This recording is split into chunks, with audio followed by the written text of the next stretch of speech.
If your Janma Nakshatra is Ashwini, the ancient texts describe you in a very unusual way. They say even Yama himself cannot change your mind or decision. And yet you could also be one of the most loyal friends anyone could ask for. Let's understand why. Sarvebhya namaskaraha. Welcome back to Astro Science. I'm Archna Murthy, a Vedic astrologer and a Vastu consultant. You're on my channel where I spread awareness on Jyotish Shastram. Today I'm starting a brand new series on this channel, a series dedicated entirely to Nakshatras. And we begin with the very first one, Ashwini. And before we get into Ashwini itself, I want to spend a few minutes on why Nakshatras deserve this dedicated attention in the first place. Here's a question for you. During the earliest known period, which is the Vedic period, guess which was mentioned in this period? Rashis or Nakshatras? It was Nakshatras. So where did Rashis come from? It was sage Vashishta in his Vashishta Siddhanta who introduced the concept of grouping the 27 or the 28 Nakshatras into 12 Rashis or 12 constellations or 12 zodiac signs. Rashis are the logical entity. Nakshatras are the actual entities, the real deal. Without Nakshatras, the concept of Rashis itself would not exist. That is why Nakshatras form the very foundation of Jyotisha. I have discussed this in much greater detail, including where this knowledge originated, the meaning of the word Nakshatra, Nakshatra versus Tara, why there are 27 or 28 Nakshatras, and much more in episode 1 and 2, both linked below. Over the coming weeks, we'll explore all 27 Nakshatras one by one, beginning with the very first Nakshatra in the zodiac. For today, let's get straight into Ashwini. Let's begin with the meaning of the name itself. Ashwini is the very first Nakshatra of the zodiac. The word Ashwini comes from Ashwa, meaning horse, and refers to the two Ashwins, the divine horsemen. Interestingly, ancient civilizations across the world also recorded this very same region of the sky. The Greeks associated it with Castor and Pollux, the twin horsemen. In Arabic astronomy, it was known as Asharatan, while the Chinese called it Lu. It is fascinating that people separated by geography and culture looked at the same stars and associated them with horses. Our older texts describe Ashwini as two stars representing the two Ashwini Kumaras themselves. Later scholars including Colebrook described it as three stars forming the shape of a horse's head. That is why the symbol of Ashwini is a horse's head. The presiding deities of the Nakshatras are the Ashwini Kumaras, the divine physician of the Devas. They are also described as the vehicle of Savitra, the sun. Here's something I found especially fascinating.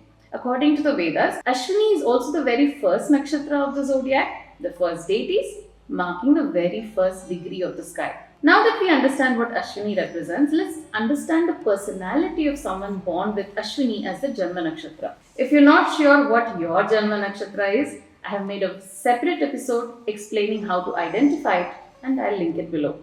In this episode, we'll look at the characteristics of an Ashwini male. I'll cover the female Ashwini separately in the next episode. Let's begin with his physical appearance. Even the physical appearance described thousands of years ago still matches many Ashwini natives. A male native of Ashwini tends to have a pleasing appearance, bright and deep-set eyes, a broad forehead, and a nose that is slightly larger than usual. Let's start with his personality. On the surface, an Ashwini male appears calm, pleasant, and soft-spoken. But don't mistake that calmness for weakness. He quietly gets things done without drawing attention to himself.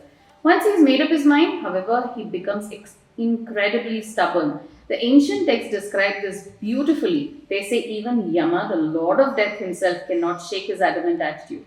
Yet that same determination makes him deeply loyal. If he truly cares for someone, he will stand by them through the most difficult times and sacrifice a great deal for those he loves. In fact, if you take the time to understand him, you will probably find him to be one of the most dependable friends you could have in times of difficulty. He remains patient, even in the face of great adversity. But there is one caution. Once he loses his temper and goes berserk, he becomes very difficult to control. So that's how he behaves with people. But how does he make decisions? He's quiet and intelligent, and he prefers to think things through carefully rather than acting impulsively. He takes his own time with any task, weighing the pros and cons before arriving at a decision.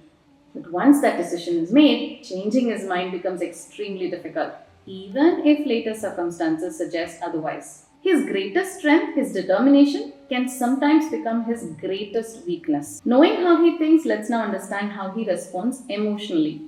Here, Ashwini has an interesting contradiction. He makes an excellent advisor. People naturally turn to him during difficult times because he remains patient even under pressure. But turn the mirror around and the story changes. He finds it difficult to accept criticism. Even well intentioned advice may feel like interference or an attempt to manipulate or control him. Because of this, he sometimes overthinks small issues and allows them to affect his peace of mind. Spiritually, he is a believer. He has faith in God, though he may not always express it through rigid traditions. I would describe him as someone who respects tradition but is also open to modern ways of practicing it. He also likes order in his surroundings. A neat and organized environment gives him a sense of comfort. When it comes to education and career, versatility is one of his strengths, like we call Jack of all arts. He usually develops interests across multiple fields rather than limiting himself to just one. Music, literature, and other creative pursuits often attract him. Financially, he has another contradiction. By nature, he is careful with money and may even appear stingy. Yet at the same time, he enjoys comfort, prestige, and appearances. Because of this, his expenses can sometimes exceed his income despite his cautious nature. Family life also brings its own lessons. He genuinely loves and cares for his family. Yet his stubborn nature may create misunderstandings, leaving him feeling that he is not fully appreciated. Classical texts also mention that the affection he seeks from his father may not always be available. Instead, maternal side of the family or people outside the immediate family support him. Finally, let's talk about health. In general, Ashwini natives enjoy good health. However, those born around 2 to 3 degrees of Ashwini may experience comparatively weaker health.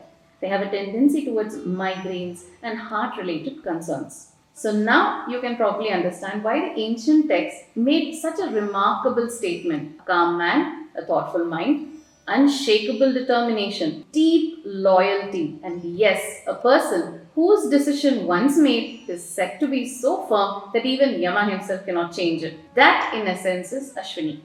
In the next episode, I will take up Ashwini in a female native, where you will see these same traits along with a few additional characteristics specific to her. Thanks for watching. If you have any questions, please let me know in the comment section. Please subscribe and support the spread of Jyotish knowledge to everyone. Dhanyawadaha.